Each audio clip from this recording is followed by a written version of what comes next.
Les indices boursiers ont beau évoluer proche de leur sommet historique, même si le CAC 40 baisse autour de 8000 points aujourd'hui, on sent que les investisseurs montrent des signes quand même, pas d'impatience, mais en tout cas d'inquiétude. Bonjour Christian. Bonjour. Christian Parizeau, conseiller auprès d'Aurel BGC.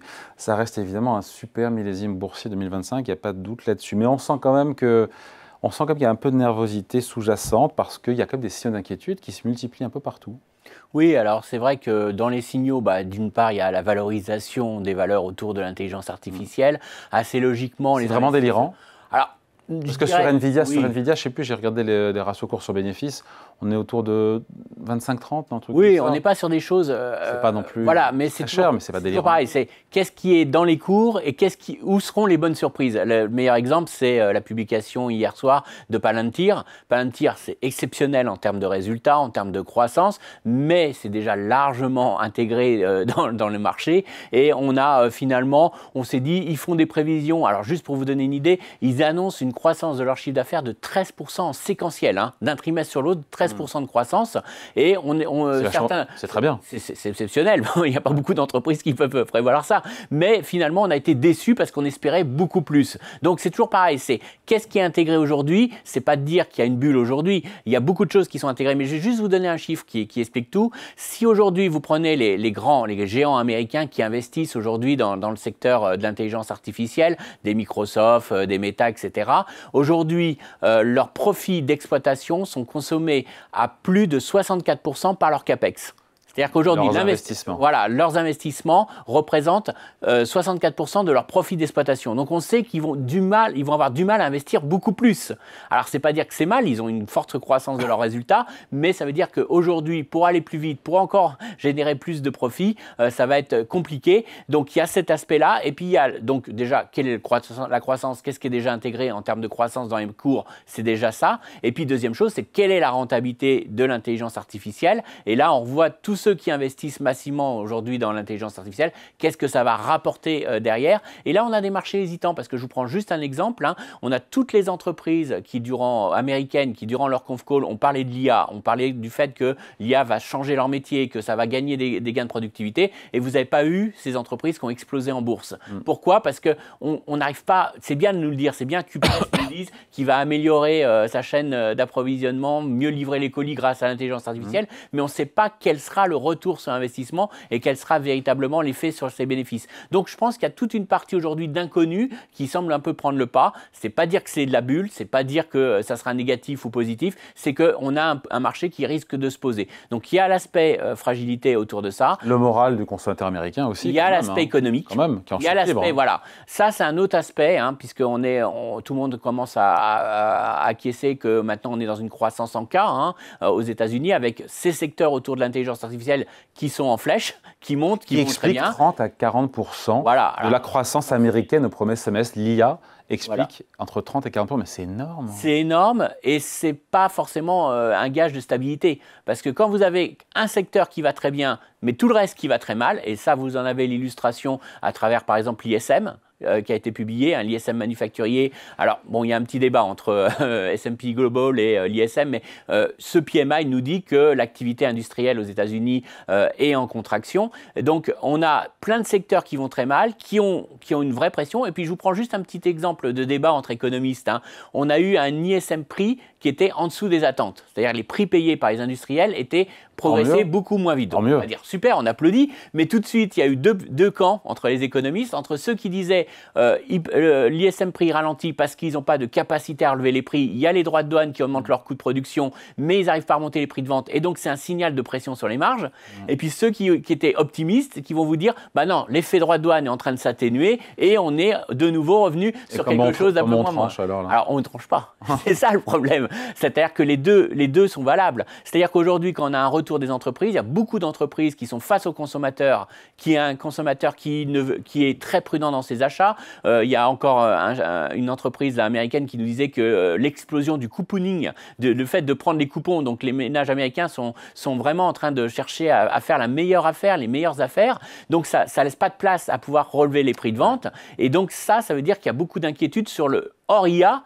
toute l'économie américaine est en train de peut-être de fortement ralentir. Alors, si on rajoute à ça le shutdown… J'allais venir. Voilà, c'est un… Shutdown, et d'ailleurs, on n'a plus aucune stat. Enfin, je veux dire, la stat sur le marché de l'emploi, on ne sait plus. Encore là, ce vendredi, on ne saura pas, depuis 2 mois, quels sont le niveau des créations ou destructions de postes aux États-Unis. Ça rend tout le monde un petit peu nerveux, mais je dirais… il y a de quoi, hein. Alors, oui, il y a de quoi. Puis moi, en tant qu'économiste, c'est mon boulot, donc ça c'est pas forcément génial pour moi. Mais c'est vrai que le problème, c'est que, bon, on a quand même des données privées. Hein, je parlais de l'ISM, qui est un indicateur privé. On va avoir l'ADP maintenant, l'ADP qui nous donne une estimation de l'emploi et qui, au lieu de le faire tous les mois, maintenant va être hebdomadaire. Donc, on va avoir des données un peu plus. Et puis, on a les inscriptions au chômage. Chaque État publie ses inscriptions au chômage. Le BLS ne fait plus l'addition, mais nous, on peut faire l'addition de ce que nous donne chaque État. Et donc, on sait à peu près qu'il n'y a pas une explosion pour le moment des inscriptions au chômage. Le vrai souci, moi, je dirais que ce n'est pas trop la donnée économique. Bon, on aimerait bien avoir une vision de l'économie américaine,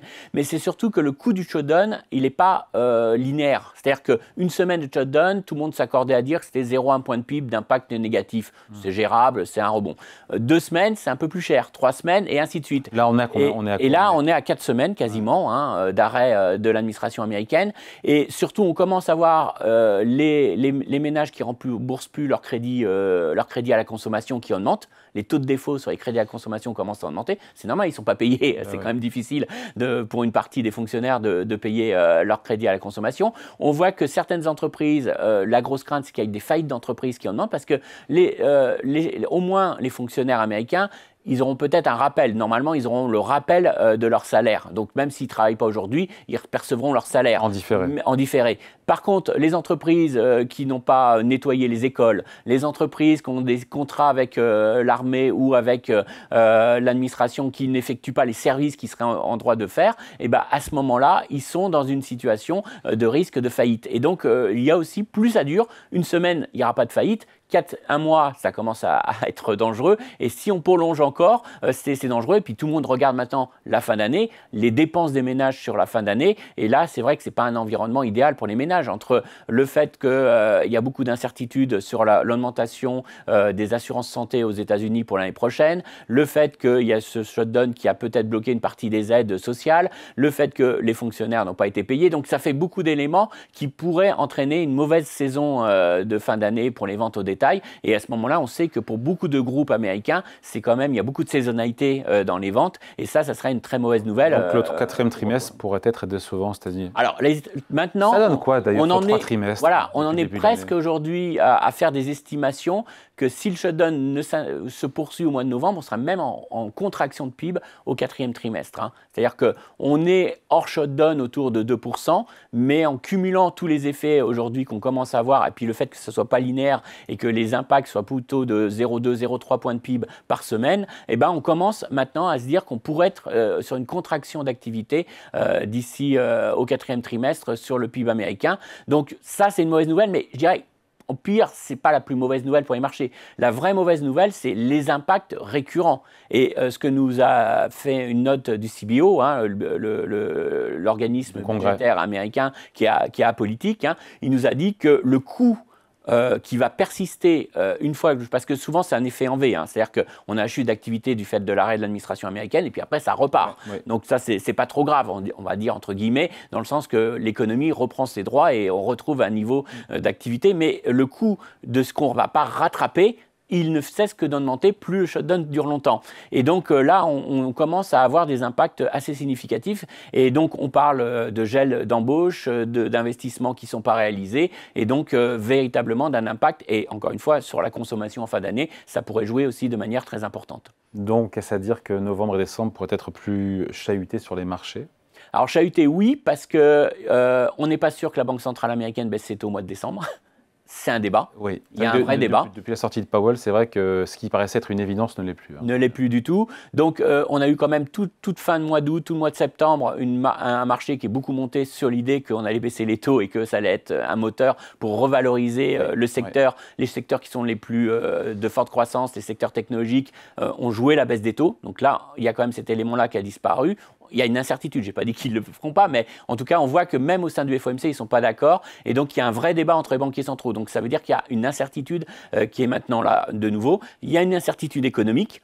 et il y a une incertitude sur la valorisation du secteur refuge qui est l'intelligence artificielle. Oui, en même temps, la croissance bénéficiaire de la tech américaine ne déçoit pas. Jusqu'à présent, elle n'a pas déçu. On attend encore 20% de croissance en 2026 sur la tech américaine. Donc globalement, OK, il y a une concentration, on le voit bien dans la hausse des indices liés à la tech, mais jusqu'à présent, elle n'a pas déçu. C'est ça qui tient le marché.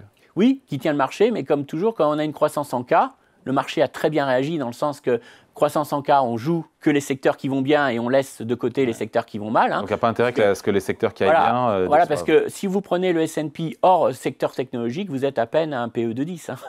Donc on n'est pas sur une surévaluation de l'ensemble de la bourse américaine, on est sur une concentration, mais logique, je dirais... Historique, c'est du jamais vu. Hein, historique, oui, mais qui trace une vraie réalité économique. C'est-à-dire qu'il n'y a qu'un secteur qui va bien aujourd'hui aux États-Unis, tout le reste va plutôt mal, si je fais grosso modo.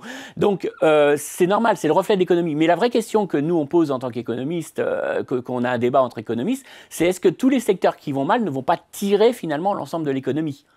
Et donc, si on rajoute le shutdown, si on rajoute tous les secteurs qui vont mal, si on rajoute un consommateur américain fragilisé, et si en plus je vous fais un marché du travail qui n'est pas dynamique, ça laisse quand même supposer qu'il y a quand même un vrai risque que tout ce qui va mal aux États-Unis entraîne ce qui va bien. Et donc des turbulences. Donc des turbulences.